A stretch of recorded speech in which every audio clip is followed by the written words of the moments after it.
Saat nengok ke dalam kamarnya Mbak Lastri, Mas Mus itu ngelihat ada sesuatu yang lagi terbaring di atas ranjang itu.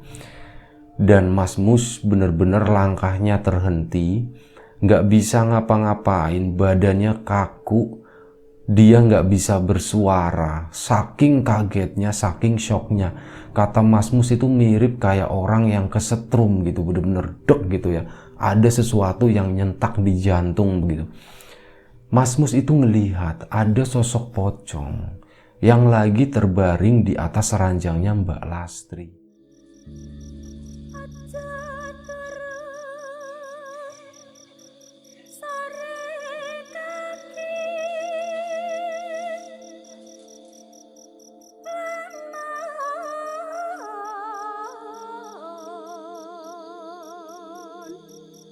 Ana dewa ngangklang jagat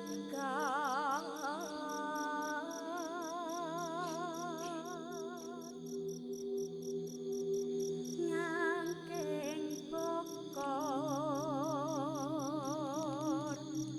kencanane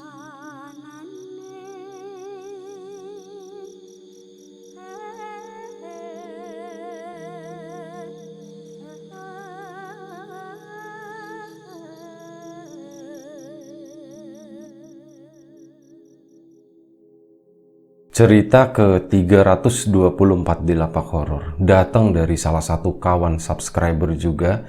Kali ini datang dari Mas Mustajab dan bercerita tentang rumah duka, di mana di situ ada seseorang yang baru meninggal dan ada beberapa atau bahkan sebenarnya banyak ya, tapi dalam cerita ini mungkin akan diceritain beberapa aja kejadian-kejadian yang cukup janggal atau di luar logis, atau mungkin cenderung untuk mereka itu ya kejadian-kejadian ini tuh kayak semacam sesuatu yang horor begitu. Dan sebelum kita jauh ke dalam cerita, seperti biasa gue pengen ngucapin banyak terima kasih buat kawan-kawan subscriber semuanya. Terima kasih buat kawan-kawan yang udah kasih support, udah kasih dukungan. Terima kasih juga buat kawan-kawan yang udah kasih like, udah nge-share ke yang lainnya. Dan gak lupa juga, terima kasih banyak buat kawan-kawan yang udah ninggalin komentar. Terima kasih banyak semuanya. Balik lagi ke ceritanya Mas Mustajab. Suatu hari Mas Mustajab itu datang atau diundang ke rumah salah satu temannya, namanya Mas Soleh. Dan Mas Mustajab itu rencananya memang mau menginap di kampungnya Mas Soleh itu di daerah Trenggalek sana. Jadi awal datang itu seneng gitu ya, happy gitu, wah mau liburan di kampung gitu. Kebetulan mereka itu kenal di Jakarta, teman kerja, hampir setiap hari bareng. Saat Mas Soleh pulang ke Trenggalek sana, ngajakin Mas Mustajab, "Mus, ayo ikut yuk, melu yuk," gitu. "Dolan ning nggonku," katanya, "main ke rumahku." Wah, boleh, ayo kita cari libur deh gitu kan. Akhirnya udah disepakati, ada libur panjang. Akhirnya Mas Mustajab pun ikut ke sana. Ya, dengan senang, dengan gembira. Tapi sayangnya hal itu berlangsung cuman 2 hari. Jadi Mas Soleh itu punya seorang kakak perempuan namanya Mbak Lastri, dan kakaknya itu belum menikah. Sebenarnya bukan masalah statusnya itu ya yang mau diceritain, tapi kondisinya Mbak Lastri waktu itu 2 hari setelah Mas Mustajab di sana lagi seneng-senengnya main di kampung, tiba-tiba dengar kabar kalau Mbak Lastri itu meninggal seperti itu. Dan ada cerita di belakang itu sebenarnya yang diyakini sama keluarga dan warga sekitar sebagai salah satu penyebab kenapa Mbak Lastri meninggal. Kalau sebenarnya urusan umur kayak gitu itu udah urusan yang maha kuasa ya. Cuman ini biasanya kan ada pemicunya seperti itu. Dan salah satu pemicunya yang diyakini sama warga itu adalah Mbak Lastri itu terkena santet. Mbak Lastri udah sakit puluhan tahun, 23 tahun Mbak Lastri sakit. Jadi sewaktu masih muda, usia sekitar 20 tahunan, Mbak Lastri itu ceritanya ada yang suka bener-bener seneng banget, tergila-gila sama Mbak Lastri sampai akhirnya mau ngelamar. Tapi biasalah, ini kisah percintaan ya. Mbak Lastrinya tuh nggak mau dan akhirnya cinta ditolak, dukun pun bertindak begitu. Itu yang dipercaya sama keluarga dan warga ya. Konon katanya seperti itu.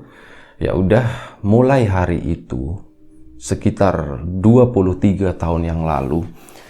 Jadi kurang lebih sekitar sebulan semenjak acara penolakan itu, Mbak Lastri itu tiba-tiba sakit, ngerasa kepalanya sakit seperti itu, dan hari demi hari itu sakitnya kayak berpindah-pindah, dari kepala pindah, kadang ke kaki, kakinya itu nggak bisa jalan, sampai akhirnya setelah berbulan-bulan, keanehan lain itu mulai muncul dari Mbak Lastri. Apa ya? Kakinya sakit, gak bisa jalan, buru-buru jalan gitu, dipegang aja kesakitan. Tiba-tiba Mbak Lastri itu lompat dari ranjang dan dia itu bisa jalan normal. Nanti malam harinya akan seperti itu lagi, kesakitan lagi, dan sakit itu akan berpindah-pindah terus.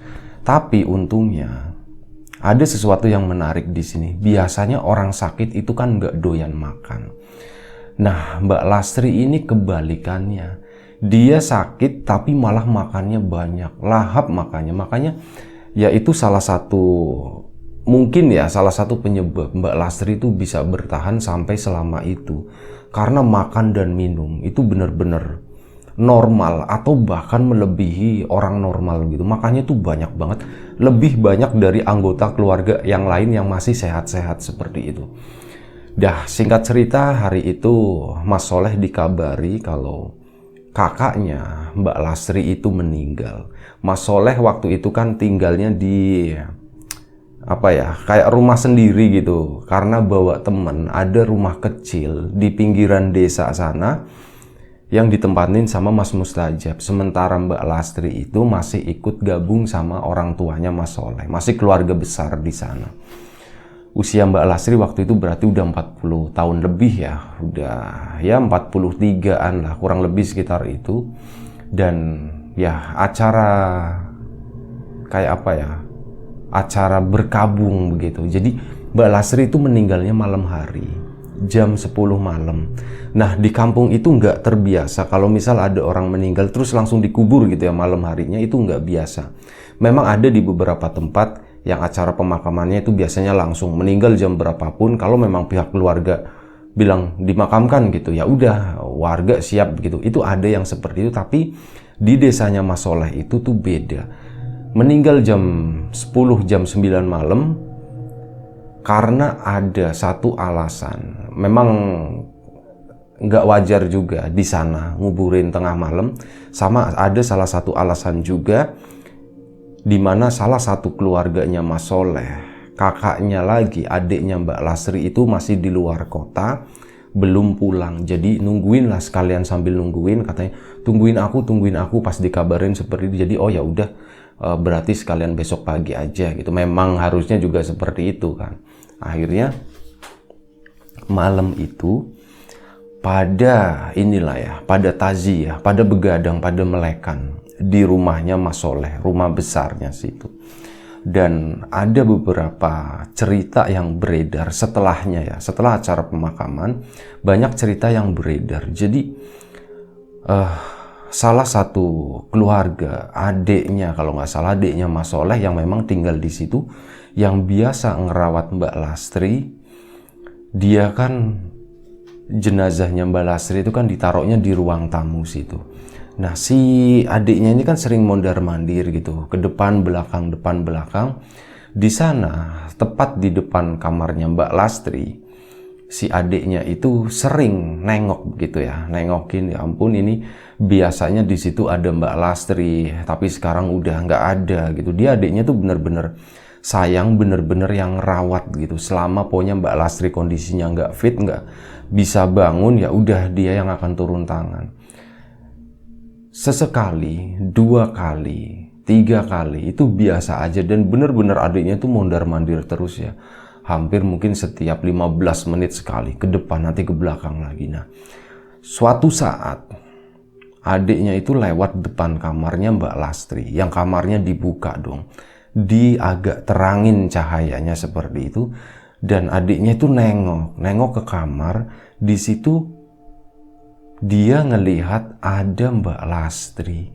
Mbak Lastri lagi tidur, cuman posisinya itu ngadepnya ke tembok, ngebelakangin dia yang ada di pintu kamar itu. Mbak Lastri dengan baju dasternya, dengan rambutnya yang panjang karena nggak pernah dipotong gitu. Itu benar-benar panjang rambutnya ya. Seperti itulah yang adiknya lihat, Mbak Lastri gitu. Dia sempat nengok ke depan kan. Astagfirullahaladzim, Mbak Lastri kan udah meninggal gitu. Pas nengok ke depan kan ngelihat ada ini ya, keranda sama itunya udah ditutupin jenazahnya. Udah dimandiin semuanya gitu. Pas nengok ke kamar lagi, loh kok nggak ada gitu. Oh mungkin perasaan aja kali. Dia pun lanjut mondar-mandir lagi gitu. Setelah kejadian itu justru adiknya tuh berharap semoga bisa ngelihat Mbak Lastri lagi.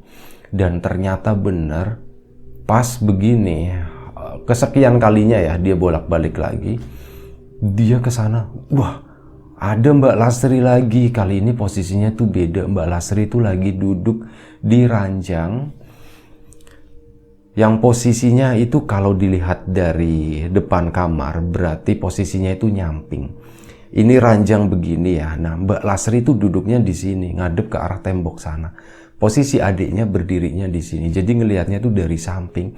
Lagi nunduk begini aja gitu. Mbak Lastri gitu. Lagi-lagi adiknya inget. Nengok buang muka begitu ya. Mungkin nengok ke depan lagi gitu ya. Nyadarin diri kalau Mbak Lastri itu nggak ada. Sekalinya adiknya nengok begini lagi, itu udah nggak ada, hilang lagi.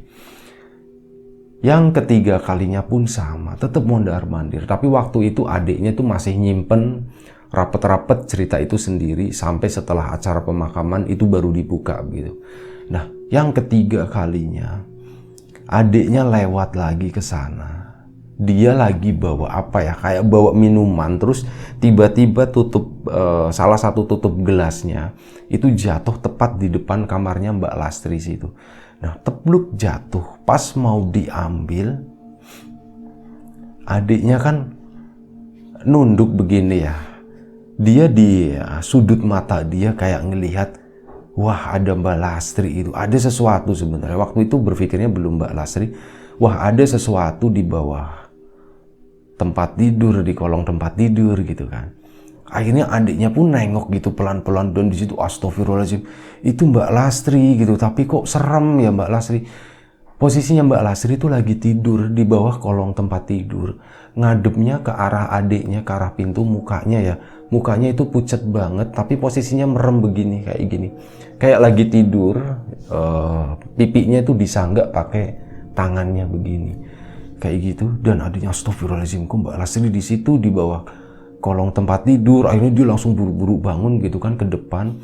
Nah, di sana pengen banget rasanya si adiknya Mas Soleh itu cerita ke Mas Soleh, Mas tadi aku ngelihat Mbak Lastri begini-begini, tapi lagi-lagi nantilah, nggak enak mau cerita-cerita seperti itu gitu, nanti malah pada ribut katanya kayak gitu kan. Dan akhirnya itu disimpan sama adiknya sendiri sampai keesokan paginya. Nah, setelah paginya adiknya Mbak Lastri, kakaknya Mas Soleh yang di luar kota, akhirnya datang dan acara pemakaman pun digelar. Semuanya lancar, nggak terjadi apapun, biasalah pemakaman biasa. Cuman setelah itu adiknya Mas Soleh pas keluarga itu lagi ngumpul buat persiapan acara tahlilan nanti malamnya. Di sana mereka itu mulai ngebuka satu persatu. Jadi adiknya yang perempuan menceritakan yang pernah dialami malam itu, yang ngelihat Mbak Lastri di kamar seperti yang tadi. Dan kali ini ada beberapa orang juga, termasuk ibunya Mbak Lastri, itu ngelihat Mbak Lastri itu suka mondar-mandir di dalam rumah, katanya seperti itu. Terus Mas Soleh pun sama. Mas Soleh lagi mau ke belakang, Mas Mustajabnya itu di sana sama teman-temannya Mas Soleh ya, sama para tetangga di situ lagi ngobrol-ngobrol. Mas Solehnya ke belakang mau ke toilet. Nah, sewaktu di toilet, udah selesai, Mas Soleh tuh baru mau ngebuka pintu mau keluar, itu kayak ngelihat Mbak Lasri itu jalan begini. Kata Mas Soleh sih yang bikin serem itu jalannya tuh sambil nengok gitu ya. Jalannya itu halus banget sambil nengok begini, meskipun cepet set gitu, tapi sambil nengok ngeliatin Mas Soleh sambil senyum. Di situ Mas Soleh, astagfirullahaladzim, Mbak Lasri kan udah nggak ada gitu. Nah di situ Mas Soleh mikirnya, wah ini pasti jin, ini pasti korin gitu. Oh iya. Itu pun dibahas ya, disampaikan di forum tadi. Nah, ada cerita-cerita lain sebenarnya, tapi kurang lebih mirip-mirip seperti itu. Kayak ngelihat Mbak Lasri berseliweran di dalam rumah, kayak gitu. Nah, setelah itu sebenarnya ceritanya tuh jadi lebih menarik. Setelah kejadian pemakaman itu malam harinya, itu kan acara tahlilan ya. Setelah acara tahlilan selesai, udah tamu pada pulang, suasana rumah yang tadinya riuh, ramai, banyak orang bercanda begitu, tiba-tiba kan jadi hening lagi. Cuman memang di sana orangnya aja yang lebih banyak, tapi rata-rata kebanyakan dari mereka itu ya mereka berdiam diri gitu kan. Ya kepikiran Mbak Lasri lah, atau mungkin kepikiran hal yang lain. Sampai akhirnya suatu malam sekitar jam 1 dini hari, mereka itu baru mau tidur semuanya. Kalau mungkin masih banyak di kampung-kampung yang lain, ada satu kepercayaan kalau orang ada salah satu kerabat yang meninggal itu kan pada tidurnya di bawah, nggak di ranjang, tapi pokoknya di bawah lah, deket sama lantai gitu ya, deket sama tanah, katanya buat nemenin yang baru meninggal gitu. Ceritanya seperti itu. Malam itu pun mereka, keluarganya Mas Soleh, tidur di bawah semua. Jam 1 malam, beberapa udah tertidur, tinggal Mas Soleh.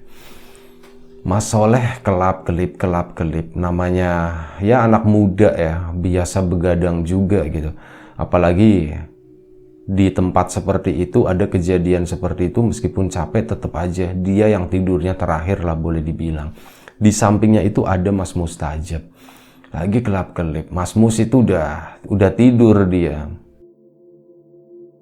Udah tidur, Mas Soleh itu masih melek begini. Tiba-tiba entah bener atau enggak waktu itu pendengarannya Mas Soleh, dia ngedengar ada suara Leh, Soleh katanya. Dan Mas Soleh itu langsung kaget gitu. Ini suaranya Mbak Lasri gitu. Ini suaranya Mbak Lasri. Ini nggak salah gitu. Ayo ngomong lagi dalam hati gitu ya. Kalau beneran, kalau bukan halusinasi, tolong ngomong lagi gitu. Ditungguin sama Mas Soleh. Akhirnya Leh, Soleh katanya. Leh, Soleh. Itu diulang-ulang terus begitu kan. Wah beneran ini Mbak Lasri gitu. Terus dalam dalam keheningan itu Mas Soleh itu berusaha ngejawab, tapi dengan suara yang sangat pelan gitu. Iya Mbak gitu, setengah berbisik gitu. Iya Mbak gitu. Kenapa Mbak? Leh, Soleh sini, Leh sini gitu. Mbak di mana gitu. Mas Soleh nanya balik begitu kan. Aku ada di depan rumah Leh gitu. Dah Mas Soleh coba bangun gitu. Antara takut dan gak takut gitu. Takutnya tuh begini, Mbak Lasri itu udah meninggal gitu. Tapi di satu sisi enggak, dia itu kakakku. Meskipun dia udah meninggal, meskipun penampakannya kayak gimana, Mas Soleh itu gak bakalan takut. Intinya aku gak boleh takut gitu kan. Akhirnya Mas Soleh pun bangun pelan-pelan, coba buka pintu, cekrek gitu. Dan di situ bener aja di teras ada seorang perempuan yang dari perawakannya itu mirip Mbak Lasri, lagi ngadep ke depan sana, ke arah kebun. Halamannya Mas Soleh itu masih ada kebun, jadi ngadepnya ke sana. Mas Soleh buka pintu gitu. Mbak Lasri gitu. Iya Leh, aku di sini Leh katanya. Mbak kan udah meninggal, kenapa masih ke sini? Iya, aku masih di sini, masih muter-muter di sini Leh. Aku belum sepenuhnya pergi katanya. Kamu mau nemenin aku nggak di sini? Tapi ngomongnya itu tetap ngadep ke sana. Nah Mbak, tapi aku takut Mbak. Kenapa takut? Aku kan kakakmu, kata perempuan tadi ya. Akhirnya Mas Soleh pun, ya Mbak aku temenin di sini ya, tapi di sini aja ya. Mas Soleh pun, ada tahu goreng, tahu bulat. Mas Soleh pun tetap berdiri di depan pintu di situ sambil terus merhatiin ini Mbak Lasri. Kasihan banget begitu kan. Leh sini Leh, duduk deket Mbak kata. Wah, kenapa Mbak gitu? Ya nggak apa-apa, temenin Mbak di sini, Mbak takut, katanya. Ya kamu tahu sendiri Mbak nggak pernah kemana-mana, tiba-tiba harus sudah pergi begini, Mbak tuh takut leh. Mas Soleh pun dengan sisa keberaniannya berusaha ngedeketin Mbak Lastri, pelan, berdiri di belakang Mbak Lastri, tapi di sisi pinggirnya. Rencananya atau niatnya Mas Soleh itu mau duduk di sampingnya sosok perempuan tadi. Tapi Mas Soleh mengurungkan niatnya. Logikanya mulai bermain. Mbak, kayak gini tuh nggak baik Mbak, kayak gini tuh nggak bener gitu. Aku nggak bisa nemenin Mbak gitu. Lah kok kamu begitu leh gitu. Iya maaf ya Mbak ya, aku nggak bisa, aku takut katanya. Mas Soleh tuh jujur kalau dia itu takut. Aku takut Mbak, maaf ya Mbak ya, aku nggak bisa nemenin Mbak gitu. Kok kamu gitu sih leh gitu. Dan akhirnya si perempuan tadi tuh nengok gitu, nengok ke Mas Soleh, dan ternyata mukanya itu bukan mukanya Mbak Lastri, mukanya itu muka laki-laki katanya. Mohon maaf ya, itu kata Mas Soleh itu ya kayak laki-laki yang berdandan perempuan begitu. Dan itu serem, mukanya tuh bukan muka kayak manusia, tapi mukanya tuh pucat putih begini gitu ya. Dan mukanya tuh ya mukanya tegas kayak seorang laki-laki gitu. Tapi suaranya tuh masih mirip kayak suaranya Mbak Lastri. Nengok begini kan, astagfirullahaladzim, Mas Soleh langsung lompat ke dalam, lompat ke sampingnya Mas Mustajab. Pintunya nggak ditutup waktu itu. Dan akhirnya apa, Mas Mustajab pun bangun. Leh kamu kenapa leh? Kenapa lompat-lompat kayak gitu leh?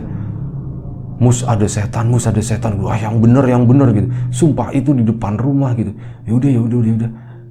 Terus mana gitu. Itu pintunya belum tutupin Mus katanya. Nah, Mas Mus itu karena belum ada pengalaman seperti itu, udah kayak gitu mungkin baru setengah nyawa ya, baru setengah sadar, baru bangun, disuruh tutup pintu pun mau gitu. Akhirnya Mas Mustajab bangun, pintunya ditutup. Mas Mus tuh sempat ngelihat ke depan begini tapi nggak ada apa-apa di sana. Ditutup pintunya. Pas lagi tidur balik lagi ke sana, mereka sama-sama tengkurap begitu kan. Leh, emang ada apaan gitu? Enggak mau sekarang, besok aja gitu. Oh ya udah. Akhirnya apa? Malam itu pun mereka tertidur, dan keesokan paginya bener-bener mereka itu baru bangun tidur. Mas Mus langsung nagih, leh semalam ada apaan gitu. Aku tuh penasaran tahu, jadi susah tidur gara-gara kamu cerita kayak gitu. Aku penasaran pengen tahu emang ada apaan bro gitu. Ya semalam aku tuh ngelihat Mbak Lastri gitu. Wah serius, itu kan kemarin kan juga banyak yang ngelihat leh gitu. Itu tuh Korin leh, itu bukan Mbak Lastri, itu tuh jin yang mau bikin fitnah, kata Mas Mus kayak gitu.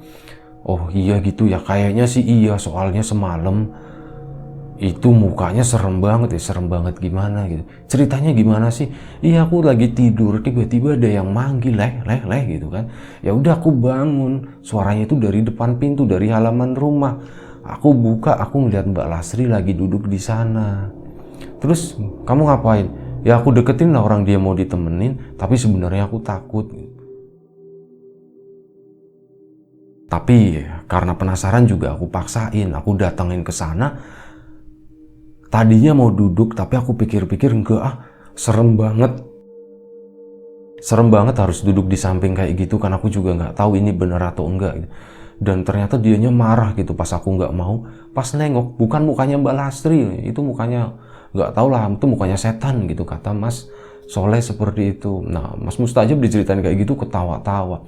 Nah itu emang kayak gitu leh biasanya. Itu ya itu cuman ulah jin iseng aja lah, itu ulah Korin yang manfaatin kondisi seperti ini. Apalagi Mbak Lastri kan katanya, kata warga itu meninggalnya karena ada sesuatu gitu, sesuatu yang dibuat-buat kayak gitu kan. Iya sih bener juga sih, tapi ya udahlah, tapi nggak usah bilang-bilang ya Mus, nanti yang lain pada takut gitu. Oh iya tenang aja gitu. Nah udah, hari itu pun berjalan. Soleh dan Mas Mus tetap, meskipun lagi berduka, mereka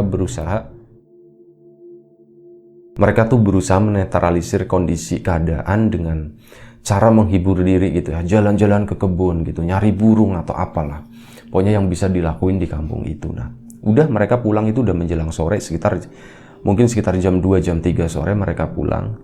Mereka pun bantu-bantu siap untuk acara nanti ada ngaji di kuburan, nanti ada acara tahlilan untuk nanti malamnya. Nah udah, singkat cerita, acara tahlilan pun digelar malam itu. Selepas Isya, mungkin mulai sekitar pukul 7:30. Jadi kampungnya Mas Soleh itu bukan kayak kampung-kampung di kota ya, yang udah rame sama orang, itu bukan. Kampungnya masih banyak kebun, rumahnya halamannya masih luas, masih banyak tanaman-tanaman besar, pohon-pohon besar kayak gitu tuh masih banyak. Rumahnya pun jauh-jauhan kayak gitu. Dan itu saat ada momen kayak gitu tuh menjadi salah satu momen tersendiri, kayak momen silaturahmi warga gitu ya. Jadi bener-bener yang datang tahlilan itu banyak banget. Katanya sih 100 orang lebih yang datang. Wah, itu angka yang gede ya. Dan malam itu acara tahlilan baru mau dimulai. Beberapa orang itu udah berbisik-bisik, kalian nyium bau wangi enggak sih gitu. Iya, aku nyium bau wangi. Ya tapi mungkin itu wangi parfum kali ya. Oh iya, bisa jadi. Atau nanti tungguin aja deh wanginya tuh kayak gimana gitu. Nah, akhirnya mereka tetap diem-dieman kayak gitu ya, memantau kondisinya. Dan tahlilan itu berjalan sampai akhirnya tahlilan selesai. Jadi sepanjang acara tahlilan itu, yang mungkin durasinya tuh kurang lebih 15-20 menit ya, rata-rata umumnya seperti itu. Nah, selama durasi itu katanya banyak warga yang mencium tuh bau wangi banget. Bau wanginya tuh bukan bau wangi parfum atau apa, itu perpaduan antara bau wangi kapur barus, bau kamper kayak gitu, sama bau bunga-bungaan kayak melati, mawar. Pokoknya itu khas banget baunya orang mati. Katanya seperti itu, bener-bener nyengat banget di ruangan itu. Ada yang di halaman, ada yang di dalam rumah. Yang di dalam rumah itu yang bener-bener rasanya tuh nyengat banget. Kalau yang di luar itu cuman seripat-seripit doang gitu, cuman sedikit tipis gitu ya baunya. Nah itu kayak jadi perbincangan kan, akhirnya tadi bau wangi banget. Ya mungkin Lasri balik kali, Lasri balik, ada yang njelemong kayak gitu ya. Tapi udah selesai. Nah selepas tahlilan, para warga udah pulang. Jadi selepas tahlilan itu kan mereka sempat kayak medangan dulu, ngobrol-ngobrol, dan baru selesai di kampungnya Mas Soleh itu biasanya paling cepet itu jam 9 malam warga pulang. Ada yang beberapa tersisa gitu, itu biasanya nyampe sekitar jam 10 atau bahkan tengah malam gitu. Dan waktu itu bener-bener ada yang sampai tengah malam itu tinggal 2 orang ya, warga ya, di luar keluarga utama sama Mas Mustajab. Jam 12 malam mereka pulang. Akhirnya dari pihak keluarga pun sebagian itu udah pada tidur, tapi yang laki-laki kayak gitu, paman-pamannya Mas Soleh juga ikut di situ, mereka masih pada melek. Dan sepertinya mereka itu kayak punya cerita masing-masing. Ini menurut pandangannya Mas Soleh dan Mas Mus ya. Ini sebenarnya kayaknya masing-masing orang tuh ngalamin deh sesuatu gitu. Ada sesuatu yang aneh tapi mereka nggak mau cerita gitu. Akhirnya udah Mas Soleh pun ngebuka akhirnya. Nih Mas, gini Mas. Tadinya aku nggak mau cerita, tapi ya udah aku tambahin ya cerita ya. Jadi aku tuh ngalamin begini. Wah, akhirnya ngebuka semua tuh orang-orang di sana. Tapi gue nggak akan ceritain ya, karena secara detail itu nggak akan. Karena itu tadi pengalaman yang mereka alami itu mirip-mirip begitu. Cuman kayak ngelintas, nyium bau, ngelihat melintas kayak itu, sepintas kayak gitu. Cuman kayak gitu-gitu doang. Jadi nggak ada yang penampakan yang aneh-aneh. Sampai akhirnya jam 12 lewat, hampir jam 1 malam, mereka yang laki-laki sebagian juga udah pada tidur. Nih sisanya pokoknya intinya tinggal Soleh sama Mustajab. Udah berdua itu masih ngobrol di teras begitu kan. Dan akhirnya mereka pun berpikir, mereka pun nyadar kalau mereka itu takut gitu. Aku kok rada takut ya di sini ya gitu. Iya, aku juga sama. Udah sepi banget, udah pada tidur semua soalnya. Masuk aja yuk, masuk gitu. Akhirnya apa, Mas Soleh sama Mas Mus itu masuk ke dalam. Udah rebahan mereka sambil masih ngobrol-ngobrol tipis begitu ya. Mereka tidurnya di ruang tamu. Yang pria-pria di ruang tamu, yang perempuan itu di ruang tengah. Lagi ngobrol tipis kayak gitu, Soleh bilang, Mus, aku turusi ya katanya. Aku tidur dulu ya. Oh ya udah, kamu tidur aja dulu, nanti aku nyusul katanya. bentar lagi lah ngabisin ini sebatang gitu. Akhirnya udah Mas Soleh tidur, tinggal Mas Mustajab lagi ngerokok, ngabisin rokok begini. Dia berpikir aman, sebenarnya ketakutan udah mulai datang, tapi dia mikirnya itu di sini banyak orang ini, jadi nggak bakalan terjadi apa-apa, aman-aman aja gitu. Kalau ada apa-apa ya gampang lah, nanti tinggal bangunin. Nah, waktu itu sialnya Mas Mus itu kebelet pipis jam 1 malam. Aduh kok beser ya, ini kayaknya minum teh kebanyakan. Udaranya agak sedikit dingin malam itu karena musim kemarau. Akhirnya udah mau nggak mau sebenarnya takut nih. Tapi mau gimana lagi ya, udah akhirnya Mas Mus tuh ke belakang. Buang air, balik lagi ke depan, aman nggak ada apa-apa. Dia kelap-kelip, kok rasa takut ini kok makin menjadi gitu, makin bertambah. Dan sialnya lagi, ronde kedua, kebelet pipisnya itu datang 15 menit kemudian. Mau nggak mau harus jalan lagi ke sana. Sewaktu jalan pertama, Mas Mus itu nggak sempet nengok ke kamarnya Mbak Lastri. Perjalanan kedua, entah kenapa bawaannya tuh penasaran, pengen nengok ke dalam gitu ya. Nengok ke dalam pas berangkatnya, oh nggak ada apa-apa, aman gitu. Udah lanjut buang air kan. Pas baliknya pengen nengok lagi. Saat nengok ke dalam kamarnya Mbak Lastri, Mas Mus itu ngelihat ada sesuatu yang lagi terbaring di atas ranjang itu. Dan Mas Mus bener-bener langkahnya terhenti, nggak bisa ngapa-ngapain, badannya kaku, dia nggak bisa bersuara, saking kagetnya, saking shocknya. Kata Mas Mus itu mirip kayak orang yang kesetrum gitu, bener-bener dek gitu ya, ada sesuatu yang nyentak di jantung begitu. Mas Mus itu ngelihat ada sosok pocong yang lagi terbaring di atas ranjangnya Mbak Lastri. Dia dipaksa buat ngelihatin itu selama beberapa detik begitu ya. Diem begini kan. Dan pocongnya itu pocong masih baru, pocong masih putih. Ada semerbak wangi keluar dari sana juga. Mas Mus terus ngelihatin, dipaksa ngelihatin. Kata Mas Mus sebenarnya dia tuh pengennya udah aku mau pergi aja, tapi nggak bisa. Badannya tuh kaku, nggak bisa ngapa-ngapain. Dilihatin terus selama beberapa detik sampai akhirnya sosok pocong tadi itu bukan nengok, tapi badannya tuh dimiringin gitu. Dari posisinya ngelihat ke atas begini, miring ke kanan, ngeliatin ke arah Mas Mus. Dan sosok itu yang dilihat sama Mas Mus itu adalah sosok perempuan yang Mas Mustajab itu nggak kenal gitu, itu siapa. Dan sosok perempuan itu ketawa, nyengir lebih tepatnya, nyengir begini kan. Nah di situ setelah nyengir, Mas Mus itu benar-benar lemes badannya, dia jatuh duduk di depan kamar situ sampai akhirnya dia udah nggak berani ya, badannya waktu itu udah mulai bergerak, dia udah nggak berani ngeliatin gitu. Dia terus istighfar, astagfirullahaladzim kayak gitu, ketakutan. Sampai Mas Mus itu benar-benar bisa menggerakkan badannya dan dia tuh berusaha jalan merayap ngesot begitu menuju ke ruang tamu ke sana. Dan waktu Mas Mus lagi ngesot itu ada salah satu adiknya Mas Soleh di sana itu kebangun gitu karena ada bunyi suara srek. Begitu adiknya tuh kaget, astagfirullahaladzim. Lah Mas Mus lagi apa, katanya, lagi ngapain di situ? Enggak apa-apa gitu, tadi kesandung sakit kata Mas Mus. Udah dengan alasan dia buru-buru ke sana gitu kan. Adiknya udah tidur lagi. Ke depan ketemu sama Mas Soleh. Bangun leh. Kenapa Mus, ada apaan Mus gitu? Lihat setan katanya. Iya aku habis ngeliat setan. Nah, pas bilang kayak gitu Mas Solehnya tuh langsung bangun gitu kan. Setan apaan? Di mana? Kayak gimana gitu? Sini. Leh, aku mau nanya. Kamu punya fotonya Mbak Lastri nggak gitu? Wah kamu aneh-aneh aja malam-malam begini, mau buat apaan foto-foto kayak gitu? Sabar, tunggu dulu penjelasanku gitu. Udah kamu punya fotonya enggak gitu? Ada fotonya, ada tuh di tembok gitu. Yang mana lah yang akhirnya mereka berdua bangun. Ini nih Mbak Lastri nih. Astagfirullahaladzim, kenapa? Mus, kamu kenapa Mus? Kamu habis ngalamin apaan? Leh, tadi aku ngeliat pocong leh di kamarnya Mbak Lastri. Sumpah leh, aku nggak bohong leh, aku nggak ngarang-ngarang leh.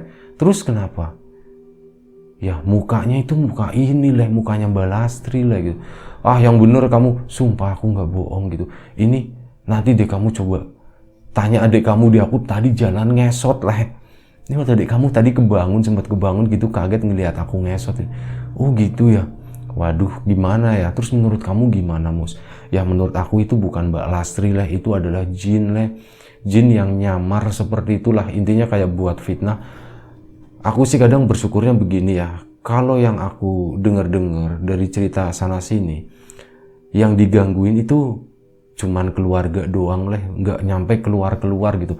Kasihan kalau sampai keluar-keluar leh. Ini untungnya cuman kita doang, ya udahlah. Aku cerita kayak gini, mungkin ke kamu aja, aku nggak akan ceritain lagi ke orang lain gitu ya. Oh iya, memang sih alangkah baiknya disimpan aja cerita begini ya. Iya, alangkah baiknya disimpan aja, makanya aku nggak akan cerita ke siapa-siapa. Dan udah, kejadian itu berlangsung sampai 7 hari 7 malam. Dimana banyak orang-orang di sana, di keluarga itu yang mengaku katanya banyak dikasih lihat penampakannya Mbak Lastri ya. Cuman memang kalau yang paling ekstrim itu ya tadi Mas Soleh yang di teras itu, sama Mas Mustajab itu yang malah penampakannya itu adalah sosok pocong kayak gitu. Nah kurang lebih seperti itu ceritanya.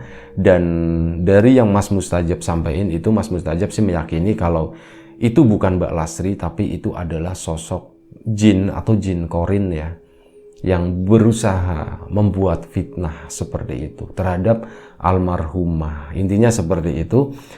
Dan setelah sepeninggalnya Mbak Lastri, intinya keluarga pun udah ikhlas. Jadi awalnya maunya disebutnya rumah duka, tapi karena sebenarnya mereka senang Mbak Lastri meninggal, sebagian orang itu senang. Senangnya itu bukan apa-apa. Senangnya begini, ngelihat penderitaannya Mbak Lastri yang udah berpuluh-puluh tahun seperti itu, udah diupayakan cara medis dan cara non medis, tapi hasilnya masih sama, masih nihil. Maka dari itu ya keluarga itu ya udah seneng, nggak apa-apa, kita ikhlaskan aja. Jadi penderitaannya Mbak Lastri di dunia ini setidaknya udah berakhir begitu. Dan ya sekarang yang masih hidup kita tinggal sering-sering aja kirim doa buat Mbak Lastri jangan sampai berhenti. Nah kurang lebih seperti itu ceritanya. Terima kasih buat Mas Mustajab dan Mas Soleh yang udah berbagi cerita ini, sebuah pengalaman yang luar biasa tentunya ya. Udah bisa menghibur kawan-kawan semuanya, semoga kawan-kawan di rumah juga terhibur. Terima kasih buat kawan-kawan di rumah juga yang udah mau mampir, udah mau nonton, udah mau dengerin cerita ini gitu. Nah mohon maaf kalau misal ada sesuatu yang gak berkenan di mata, di hati, di telinga kawan-kawan semuanya, mohon dimaafkan. Terus semoga siapapun sekarang yang lagi sakit, semoga segera diberi kesembuhan. Dan siapapun sekarang yang masih sehat, semoga tetap dijaga kesehatannya. Kita juga semoga selalu diberi kemudahan dalam hal apapun, termasuk kemudahan dalam hal rezeki. Sekali lagi terima kasih banyak, sekali lagi mohon maaf sebesar-besarnya jika ada kesalahan. Jaga kesehatan kawan-kawan semuanya. Assalamualaikum warahmatullahi wabarakatuh.